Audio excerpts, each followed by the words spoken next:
What's up, guys and gals? Welcome back to the Nerd Castle. Today in the world of indie games, we're going to be taking a look at something interesting, a game that's attacking city building from sort of a different direction. I've been playing for the last hour or two, and this game has surprised me with some of the directions that it's taking. City builders, by and large, have kind of become isolated into a couple of groups. There's the stuff that's trying to be like Banished, there's the stuff that's trying to be like Anno, and there's the stuff that's trying to be like Frostpunk, and then hybrids in between those 3 points. This game is called Memoria Polis, and Memoria Polis is one of those rare games that, whether it's good or not, is trying to do something completely different for a genre, and that in and of itself, I think, justifies a video. I've been playing it for about 2 or 3 hours. I figured we'd dive on in today and take a look at it, see if it was something you wanted to add to your wish list, or if it's one of those games that you feel like just isn't for you. If after watching this, you did indeed want to get the game for yourself, I got a link for you down below in the description. You can check that out there, but up until then, it's time for us to dive straight on in. So Memoria Polis. Memoria Polis is an interesting objective-based city builder that sort of plays itself in a lot of ways. I didn't realize how refreshing that was going to be until I was into the game and I realized that I had spent basically no time building housing or anything else, and the city just kind of like fills itself in. But this is a game that, much like Empire Earth Sans Combat, has the idea of you starting out with a very early, I guess, biblical sort of Bronze Age, Copper Age society, and then taking them all the way up into the Iron Age as your society progresses. You do have years that are going by right here, so you really do kind of want to capitalize on the time that you have available, just to make sure that you're keeping up with all of the neighbors and whatnot. But really, the game has been kind of relaxed the entire time that I've been playing it. The only observation that I have at this junction right now is to definitely play the tutorial and definitely read all of the pop-up tooltips the first time you play through the game. This game, as I mentioned, is doing city building different, and you need to kind of learn the intricacies of how that all functions via the tooltips, which are done very well. Otherwise, you may end up a little bit lost in the sauce. But welcome to my city. This is my city center right here. I placed it, and then we've got farms over here, which are filling on in, and I've got a wood chopper to get us started at the beginning of the game. The goal of this title is just to survive. Now, it's not a sandbox game because you are sort of on like a time limit. It doesn't tell you explicitly what year you're in, but as years go by, when you hit these certain thresholds, the entire world will convert to the next age. So you're going to go from, you know, the Copper Age to the Bronze Age to the Iron Age to the Dark Ages, so on and so forth, as the game transpires. And a lot of things in this title are hands-off. I'll give you an example. You see the little houses that are popping in between our city right here? This is our city center. It is the lifeblood of everything around us. We can only build inside this circle, which will get larger and larger and larger as we upgrade the city center, and that usually means that working on the city center is going to be your foremost objective, because the more space you have available, the more resources you're overlapping, the more you'll be able to keep your industries up and running. Keeping those industries up and running will keep the factions happy, which are going to come up later on in the game. But what I mentioned about the game sort of being on autopilot is that once you have your city center built, all of the area around it, provided that happiness levels and food levels and all of those things are being provided to your people, it will just build new districts on its own, and it does that naturally. Akin to something like the old SimCity games, I guess, where you could set up sort of city planning squares, but what happened inside of those squares was really up to the simulation. This game is very similar to that, so as of right now, we've had almost 100 people move into our city. Our farm over here has developed 5 different plots of land, which is great, because that's going to make sure that we have tons of food coming on in so that people don't starve. If there's one thing I know, it's that people need their pumpkins and eggplant. Without pumpkins and or eggplant, everyone is going to lose their mind. Over here, we're clearing out trees so that this area will become buildable using our lumber chopper. As we get further and further away from the city, we're going to have to move that, and the game doesn't have a move option for right now. But the game does build roads on its own as well. There's a lot of things here that are automated in order to make your city look a lot more organic, I suppose, as though an old city would have grown. And now that we've got our farms down and we've got food and wood taken care of, we kind of need to think about where we're going to be getting our building materials from, be that stone or be that clay or anything else. I'm going to do a quick scan around and see if I can find any of the advanced, like I know where stone is at, but we're gonna need some more advanced materials before time goes on. Yeah, it looks like we've got like a little swamp right there that we can get clay out of, so that's good. And if we can get down to the riverbed over here, we can get ourselves some sand. However, that is going to be a big extension for us. It's going to take us a while to get off in that direction with the way that the building system works. It looks like we've actually got clay sort of over in this direction too, although it might be covered by the footprint of the forest. Trying to decide what I can get to the easiest. For now, we just need to have stone supply. So let's get this guy all nice and in here, and we'll start whacking and chipping away at this mountain. Unfortunately, this is not going to be like a permanent placement. I think we're going to have to sort of go in a different direction this entire time. To get these two roads to connect, I'll probably put this in right here. There we go. And we're just going to set that thing to harvest stone off the mountain. So far, I haven't seen any visual bugs when it comes to flattening out the soil and making things look appealing. It is an utterly gorgeous game. That's one of the things that struck me first when taking a look at all of the screenshots and everything else, is that this game is ridiculously gorgeous. It's a really good-looking title that you kind of just want to sit there and soak in. There is no, like, this is as far as I can zoom in. I can zoom out pretty far, but this is as close as I can zoom in, so those of you wanting much more zoom on your city builders so that you can see the day-to-day and people walking around may be disappointed there. You're not going to be able to zoom in altogether that far, and this game doesn't have conflict, strangely enough. I thought that the game was going to add conflict and, like, warfare, because there's buildings that seem to focus on training warriors and things of that nature, but actually no combat inside of this game. It's really just sort of like a conceptualization of the overall safety of your society when events come knocking and messing with you. We just got a pop-up that says we're ready to upgrade our central area. Let's go ahead and do that. It is going to come with a visual upgrade. They're going to go ahead and put a wattle and daub, or maybe like a timber wall around this entire thing. Wow, this farm is going crazy over here. I don't think I've ever had a farm spread this far before. This farm is going nuts on this side. I'm totally fine with that, because 45 food per cycle is going to be really fantastic. I'm going to need to get that number doubled up, though, because the amount of food you eat, your inhabitants in this game are constantly going up as your city center fills in space with just suburban sprawl.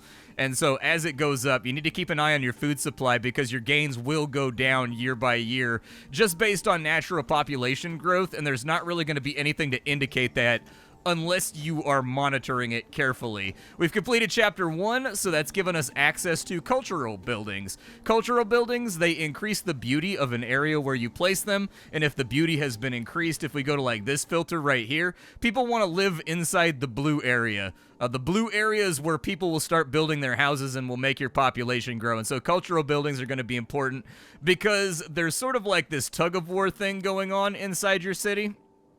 Let's close that down. You can see it right here. So you've got 5 different aspects of society, and you've got the associated health points of those aspects of society. You want to keep these as high as possible if you've got them at or above the threshold where they exist at, which is roughly commensurate to your inhabitants. You're going to get bonuses, and your production is going to go faster, and you're going to make things better, and you're going to have a lot more resilience to societal disasters like, you know, fires and earthquakes and things of that nature. If you want to keep these taken care of, and all of those cultural buildings are going to allow you to assign workers that sort of fill in these health bars over here, which are constantly at war with one another. For now, though, we've unlocked some new buildings, which means we need to go to the tech tree. The tech tree in this game, it's fine. I don't like scrolling around and whatnot. I tend to prefer vertical tech trees with just small icons that run downwards. But it works perfectly fine. Here's where you're going to be able to get all the upgrades for your buildings to make them more efficient. For right now, an architectural office would probably be a really good idea, and it doesn't cost us any blueprints to get that. So I'm just going to go ahead and grab it. I'll probably get a ceramics workshop as well. It looks like the ceramics workshop is going to make our health a little bit better. That's going to cost us 500 blueprints, which for all intents and purposes is kind of like societal XP. We can get an arena, which allows us to see to our safety, which I think would be a good idea, and it allows us to give 125 HP to one of our other aspects. I'll go ahead and get that as well. and then we will put those into play because I don't actually know how many blueprints I have left. I have 1.5 left on blueprints. Then I should unlock the surveyor's cabin because this allows us to increase our buildable area. We need bricks. In this game, it calls them rubble to take those up to level 2 so that we get even more buildable space.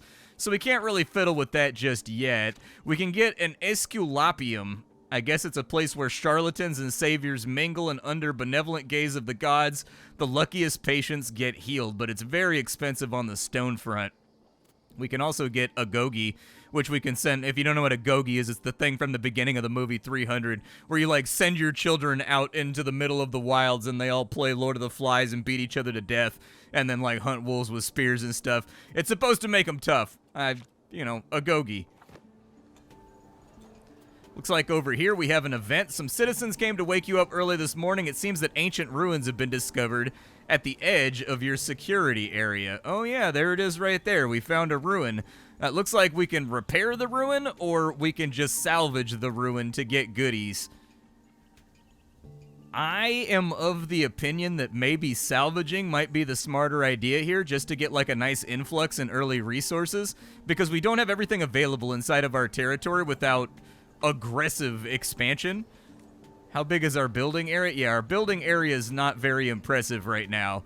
And in order to get up to the next tier, we're going to need wooden beams. But let's get some cultural buildings done. So we need a lot more stone before we're going to be able to do anything with our cultural buildings. So let's wait on that. In the meantime, though, the architectural office is really cheap, and it allows us to generate our own blueprints. So I think that I'm down with that idea. Let's put the architectural office right here. Architectural office is all nice and good to go. It's all lined up with the road and looking purty. And then I think we've just got a little bit of time to wait until we've got enough stone available to make these things. I would say let's get the ceramics workshop first. And I'll probably put the ceramics workshop somewhere where there's not a lot of things that are disrupting my ability to build, so we'll put that right there. We want to keep it, this is going to beautify the area, and so that woodchopper's camp, putting it over there, is going to have those two buildings in conflict. This building right here just gave us public health. We have the arena for public safety, so I'm going to give 125 HP to our sense of belonging that is provided to our society. Once I do the arena, I'll probably put it on esteem, and that'll leave us with just creativity left to resolve. As our food supply goes up, it looks like we are losing food at this junction. No, we seem to be somewhat okay. But let's get on top of that first. There's upgrades that we can grab. So for the cutting camp, I would definitely like to buy the upgraded cutting camp. I want the upgraded farm. I would also like the upgraded quarry. There we go. We've got those all nice and sorted out. Now, what's it going to cost me to make that happen? It's 200 wood before we can get ourselves into an upgraded quarry, and I'm finding that stone is being the stopgap on what I'm able to produce right now. But I'll get the quarry going in just a minute once we let some resources run. And as you can see, our pottery workshop is all nice and completed, and it's beautified the area enough now that buildings are starting to pop in here, and we're starting to get more population. There are different types of people that live inside of your society. There's inhabitants, there's workers, and there's wanderers. Wanderers need to be converted via various facilities into actual members of society, but for right now, we should be okay. It looks like does the architectural office make things prettier? It does not. Okay, well, we're still going to get a lot of fill-in right here, and they've already built a whole bunch of roads, so it should be cool on this side. And as we get further on into the title, these districts right here that you can click on, for right now, they don't really seem to do much, but these districts are going to gain, I guess, attributes, or they're going to gain an expression of the people that live inside of them. So the houses that are near to educational facilities will have educated populations. If you also have factions that can move into these neighborhoods, and those factions will be at conflict with one another, like little pseudo gangs, and you've got to balance them out so that they don't overthrow you, and they get like little votes and things that they'll go through in order to determine who's in charge. Let's improve this guy to level 2 right here so that we're getting stone a little bit faster. Let's pre-improve our farm to make sure that we don't outrun our food supply, because our population is utterly exploding right now. Like, our population is kind of going crazy. I think it wouldn't be the most terrible idea to get another cutting camp as well. Maybe over here.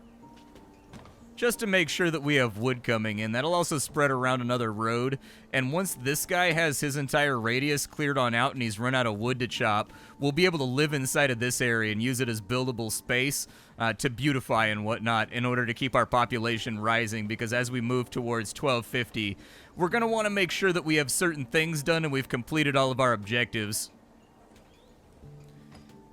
It looks like the farm and the stonecutter are now ready to rock, so we're getting a 50% bonus. The downside to that is these people are now getting a malice because this guy is producing stink that they don't particularly like. And so we're going to lose a little bit of our safety and our security and everything else. Now would be the time that we would ideally want to start thinking about building another cultural building like the arena, but I've got to wait to have 125 wood.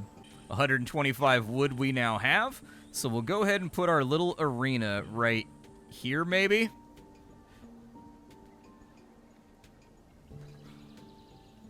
Yeah, that seems okay to me. Let's put it inside this little area over here. We're getting security automatically from that. Let's go ahead and get self-esteem from it, and once that's built in like 10 turns, that should green out our meters so that we keep all of our bonuses and whatnot. We're now producing like 70 food per cycle, so it's doing 110. But it's consuming 44. Okay, so roughly 45 food per 350 citizens. Okay, I'll try to keep that in mind so that I can, like, see the linearity inside of my head. I do like the incremental building that goes on here, but it could be a little bit more intricate with little parts flying on in and, like, these little scaffolds moving around. Right now, you've kind of got, like, the pre-built building and then the final built building. But I do like that they have visuals in there for each of the upgrades to these areas as well. I'd like to build something on the... Actually, I probably could have put that right over here to completely and totally avoid any and all problems. We're going to need more advanced stuff pretty soon. But our arena's done and our meters are fixed for the moment, and it looks like there's actually people attending inside the arena for gladiatorial fights at the moment. If we can get our viewpoint to right here, I can get like a limited supply of clay in the early game. It's not going to be a lot, but clay is going to be a limiting reagent for us. 335 is not very much. We're going to have to be very careful about the way that we plan our clay. But let's start working on maybe getting these guys. Oh, that counts as dense forest, huh? We're going to have to cut that down. Okay, let's go ahead and cut it down then. We'll go ahead and disassemble that building right there. And then we'll try to get some cutting camps going over on this side so that they can start wiping out some trees once this guy is good to go. And then we'll try to use this guy as like a little leapfrog to keep getting our viewpoint further and further on out. The level 2 for this, I think, requires a lot of stuff, and we need to isolate a supply of both sand and clay. Otherwise, we're going to get hard stopgapped in the late biblical, or I guess late in the late classical period, we're going to have problems. And so we got to get there. I can put a statue of the founders right here, which would be sick. Let's put a statue of the founders over here. It's using resources that I don't really have, but it looks badass, which means that I kind of want it. Like, you're telling me you don't want, like, giant nude statues standing in the middle of town, preaching the glory of our people to all of our neighbors? What's the improvement need for this? Yeah, it needs bricks, so that's going to be something that we run into. Let's get that cutting camp replaced, and we'll put it right here, just to clear out some of the dense forest. And they'll start taking stuff back. There's not really any logistics or, like, planning so far in the game. Like, I don't have to decide what carts go where, a la something like Farthest Frontier. They just kind of do it. But later on, it seems like there's going to be a lot of little menus like trade routes and politics and urban planning and all that kind of stuff that we're going to have to learn to play around with. And I haven't even gotten to that part of the game yet with the hour or two that I've played. I think I got pretty close to, like, 500 or 600 as far as the time units go before I came back around to record the episode. I think I'm going to demolish this over here just to get building supplies, because we don't really have enough clay to do all the things that I'm going to need to do as we go forward. Kind of, I don't want to destroy it. I would rather keep it and see if we could get a wonder or something by unearthing it, but that's just kind of the way that life goes. We already got the ceramics workshop up and running. we need to get something that makes our creativity better, and it looks like, I guess, forcing children into brutal single combat with one another in Darwinian fashion is what gives us creativity. I guess learning to murder your cohort without getting caught or whatever is creativity of a sort, I guess. I don't know exactly where I want to put this, but it looks like it'll squeeze in right here without too many issues. Let's give it the old squozums.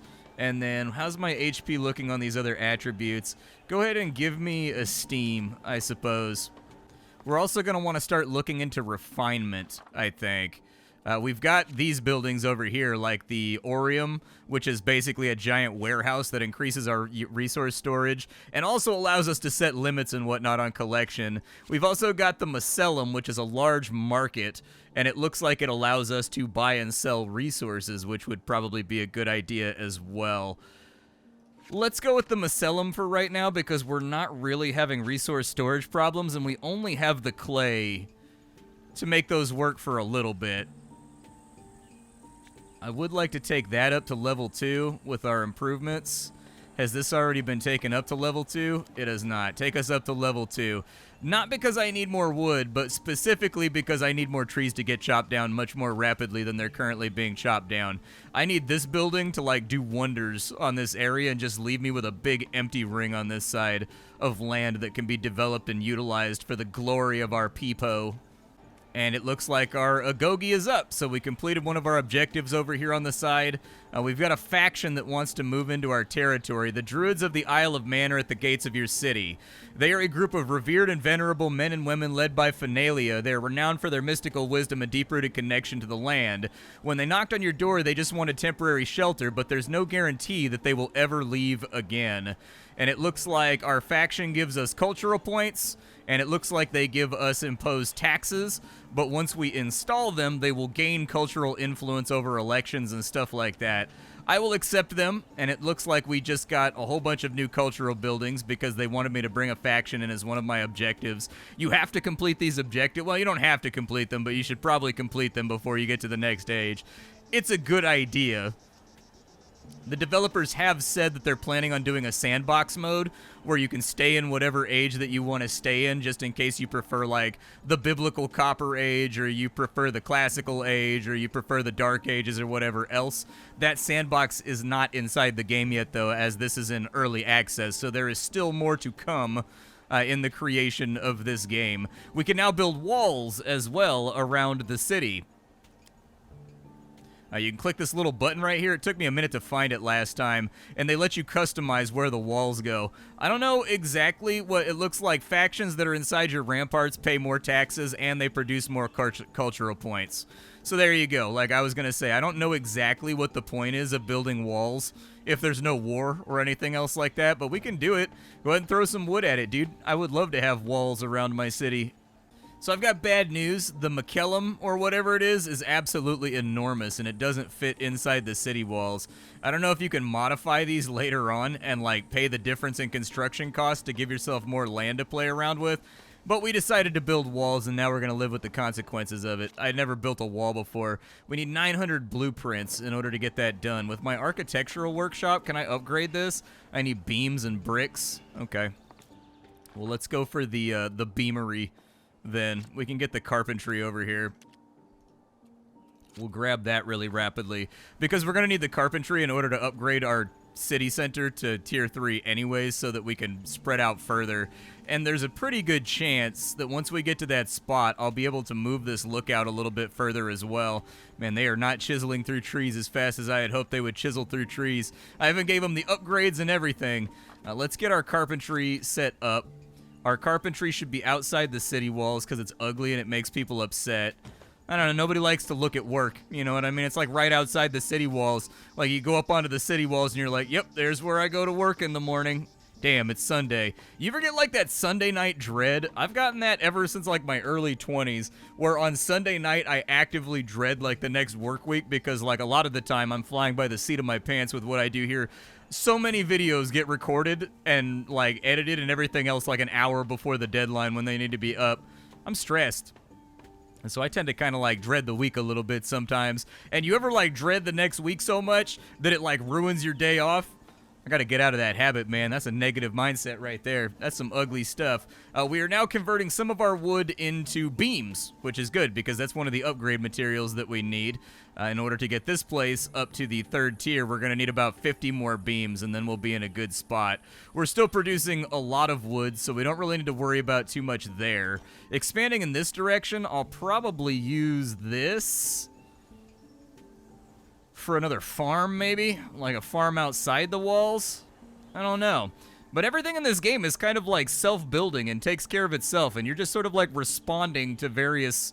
You have agency in the placement of your buildings, like you can sort of like goad the game to build in certain directions by putting in beautiful buildings in certain directions. So if I wanted to spread this way, I would just start putting pretty buildings out this way as long as they were inside the buildable radius of our main city center. We have the beams that we need to go up to tier 3, so let's do that very rapidly. And there it is. It's popped on up, which has given us access to tiles and brickwork, which will be helpful. How big is our radius now? Yeah, our radius has gotten a little bit bigger. It's a little bit more aggressively large. Unfortunately, we can't expand out. Oh, we found more ruins. Where are the ruins at? Oh, we found them right there. That would give me an influx of stuff that I need. Let's leave that one alone for right now. We'll leave it alone for right now. We also got the tile makers so we can have people stamping out shingles. What do these guys want? The Dame of Megara is at the gates of your city. They are renowned for their native Attica for having fought in great wars ruled by Megara. Now they are respected above all for their bright political and cultural future. They give us more cultural points towards production, so I guess I'll let them move in. Hopefully they don't end up in ridiculous conflict with the other faction that's inside of the city. But time will tell. Now, we may have room to fit in the McKellum now. I think we should put in the McKellum sort of right here. I've never built the McKellum before. Last time I went totally off the warehouse and just kind of ignored the McKellum, but we'll see what this does for us.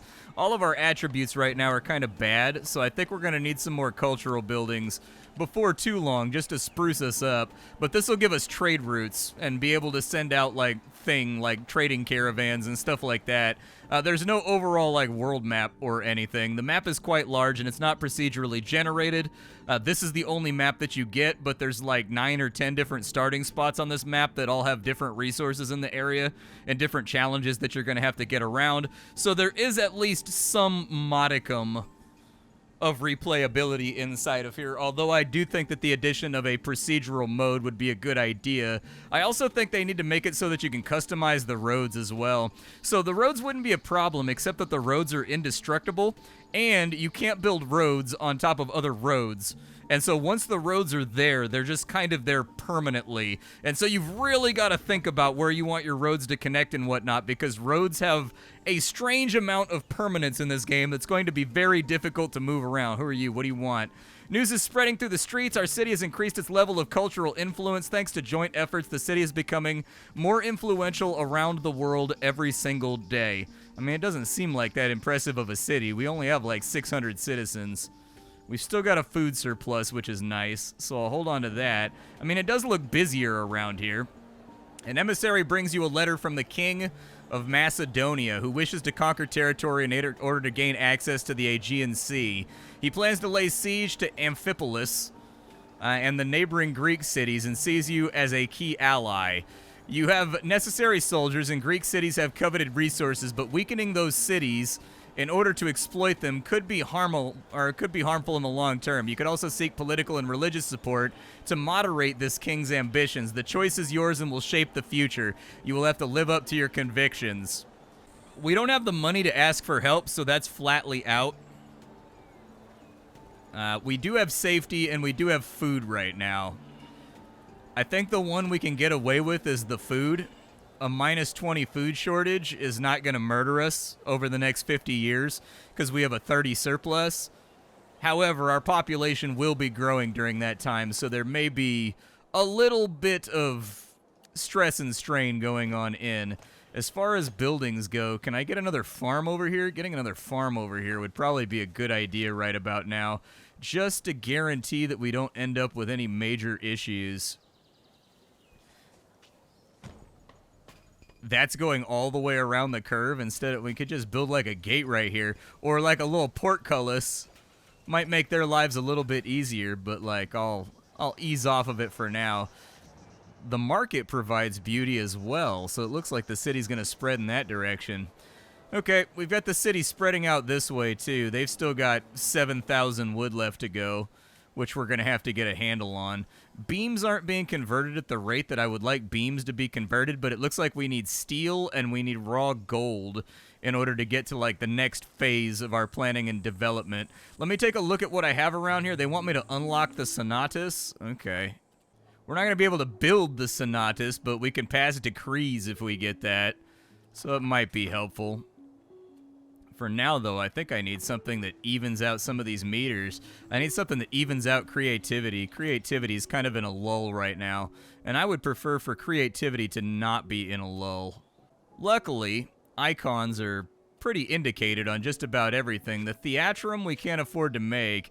If I can find like another supply of sand, we can get the Scala done. Yeah, let's do the Scala, I guess, and I'll try to figure out a solution to our sandy problem over here. I'm not that far from getting access to sand. I can get a scout tower in right here, which would at least get us adjacent to the sand, so I guess I'll put that over there for now. The level 2 upgrade for the surveyor's cabin is going to require bricks, and so I need to unlock the brick building as well. Yeah, the stone carver. There we go. There's our stone carver. Let's get our stone carver, and we'll treat this kind of like a valley of industry over here, I guess, where we can hide away all the ugly things that people don't want to deal with. We'll put the carver right here, sort of next door to the carpentry, so that we've got like a workman's row on this side. I don't know if we're going to have the stone production to make this happen, though. They've still got 2,000 left to go right there on their stone production, but I'd kind of like to move them outside the walls if I can. Or maybe like relocate them back over to here. I guess there's nothing stopping me from taking a secondary one over on this side. But we are going to need something that offsets the intake on these bricks. But this is Memoria Polis. I think it's interesting. I think the game is too early on right now to tell whether or not some of the gambits and some of the risks that they're taking with the city building genre as a whole are going to pan out over the course of the next year or two of like early access. But that having been said, this is a city builder unlike any other city builder I think I've ever played before, and that immediately attracts me to it because I like novelty over everything else. Video gaming and indie gaming right now are so standardized where it's just like ultra-safe roguelites everywhere that are just trying to mine all the dopamine out of your brain. And as I mentioned at the beginning of the video, there's so many city builders that are either trying to be Frostpunk, they're trying to be Anno, or they're trying to be Banished, that it's utterly refreshing to see a game, even if it doesn't work, try to do something different from their own personal perspective, and that makes the game interesting to me all by its lonesome. I do think that there's going to be some people that are upset about the fact that the game kind of functions on a time limit. I think there's going to be people that are upset. They're going to be upset about the fact there's no procedural maps. I think there's going to be people upset about the road system, but all of those things are fixable. All of those things are addable, but for right now, this is the gameplay that you're going to get going up to and into the Middle Ages. This is the only map that you're going to get in the current early access, and it has like 9 starting places that you can fiddle around with. The sandbox mode is an intended feature when the game comes out in 1.0. If you're waiting for that, I would highly recommend they get a procedural map builder before that sandbox goes live, because inside this genre, people are going to expect the ability to replay over and over and over and over again. That's kind of the hallmark of the entire city building genre. But from there, the only other thing I think I would complain about is that I don't like the soundtrack. The soundtrack is like this weird contemporary, like, elevator music. And I'm not like a huge fan of it. It sounds like it would go with a minimalist game. Instead, what I would highly recommend is that each age should have its own music that matches up with the age. So like in the classical period, you've got people playing the Byzantine lyre and that kind of stuff. Like if you've never heard a Byzantine lyre before, it's the little guitar thing. It's the little fiddle thing that they play all throughout The Witcher. Like, nyang, nyang, nyang, nyang, nyang, nyang, nyang. You know that thing? Whenever Geralt gets into a fight, that's a Byzantine lyre. And then once you go into the Middle Ages, you get like flutes and stuff like that. I think that would sell the immersion of the game much, much better than the current soundtrack, which is just kind of out of place, I suppose. That's the only other thing that I really noticed, but I am intrigued by this game, and I do like it as it stands right now. We'll see if the early access pans out and if the game turns into something special, though. It's very, very early on in its journey. I'll see y'all later. Thanks for hanging out, and that's about all I got for you. This is Memoria Polis. Bye, folks.